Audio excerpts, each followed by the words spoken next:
Hello people of the internet, it's Imelda, and for today's video, we're here to talk about Tomodachi Game R4. Now, I've talked about this in a previous video before, back when I was just starting out, watching the series. And the reason why I made that initial video is because I like the other adaptation of it a couple of years ago, starring Yoshizawa Ryo, which is a mini-series and 2 movies. And because of that, actually, I ended up reading the manga, but only up until the earlier parts of the adult Tomodachi Game arc.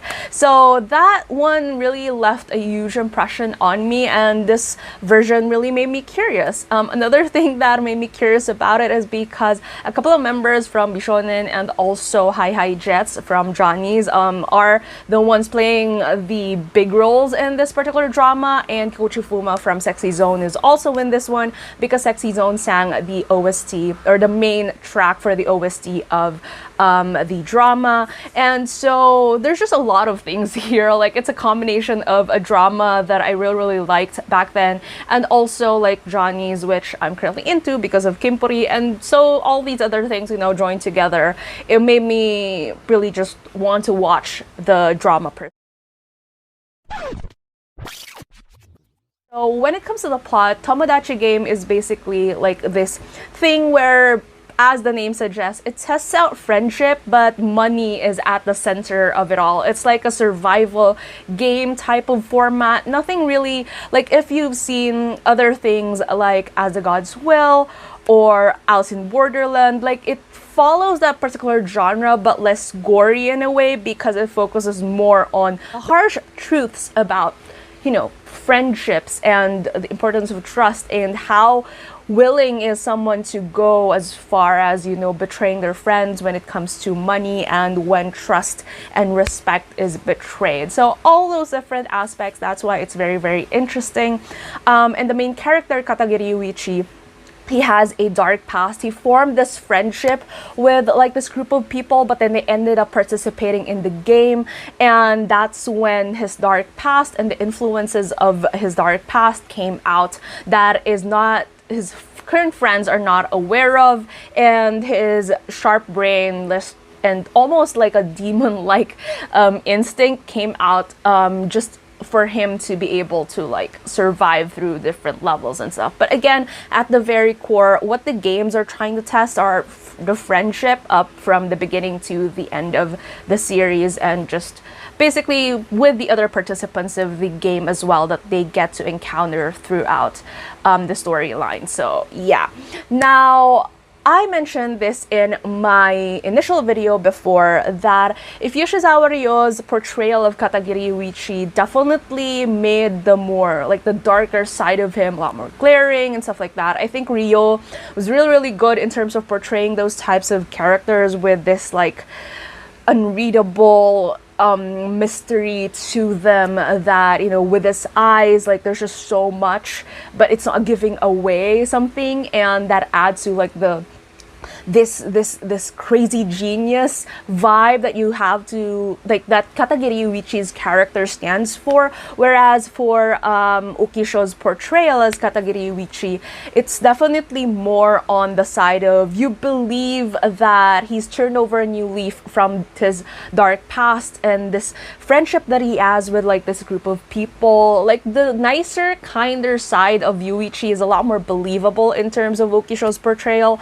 But as we go along, I was pretty pleased that I think it was around episode 4 or 6 where there was this really, I wouldn't want to spoil it, but there's this one particular scene where Yuichi was just trying to taunt this other person that he had to deal with, and he was all like broken down and stuff like that. But there's like the way that you see how he's so beat up physically versus the way that he's just being so vicious. I think Ukisho did a really good job in terms of portraying that particular scene. And as the episodes went by, I was actually genuinely enjoying the more cunning side of his character, and I like that build up from the beginning where there's this Yuichi who's still very cunning, who's a result or a product of his dark past, which will be revealed later into the series. But you also see the Yuichi that has become a little more genuine and open in this kind of friendship through his portrayal, and I really like that, and seeing that development throughout the series was just enjoyable for me to watch. When it comes to like the other characters, so I also mentioned this in my previous video, I enjoyed Mizuki's performance as Makoto Shibe. I think he definitely added that kind of like this very like bright and jolly and, you know, rich kid type of character who also has his own like issues that eventually went out as the series went by, or came out as the series went by. And I think Mizuki's performance, even if, you know, he's just one of the supporting roles, really stood out to me in a way. I liked the nuances in terms of whether he's acting like he's trying to hide his fear and then it shifts into this horror. I really like the way that he portrayed Makoto Shibe. So there's also that. Now, Ryuga Sato's Mikasa Tenji is also one of like the main characters, even in the other versions and in the manga. And I like Ryuga's portrayal of Tenji as well. Of course, like I mentioned this in my other videos of them as well, that I mentioned this before, that I do feel like obviously there's still room for improvement in terms of just the general scale of things, but in terms of like the believability while you're watching it's not too horrific, you know, that it would take you out of the experience and say that, you know, the acting's bad, I'm not enjoying it at all. So it didn't feel like that at all, which made me really satisfied.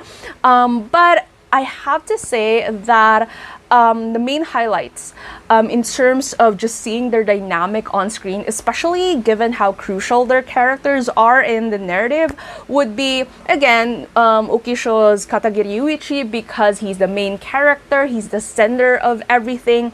But I also really loved his dynamic with Fujinaoki's portrayal of Shinomiya. So Shinomiya is a character from the basketball team that was from another group in the third game that they participated in, and it was interesting because from there we saw this dynamic of, if Katagiri is more of like the devil type of character, he's this cunning character that would go to different lengths just to outsmart the other players, even his own team.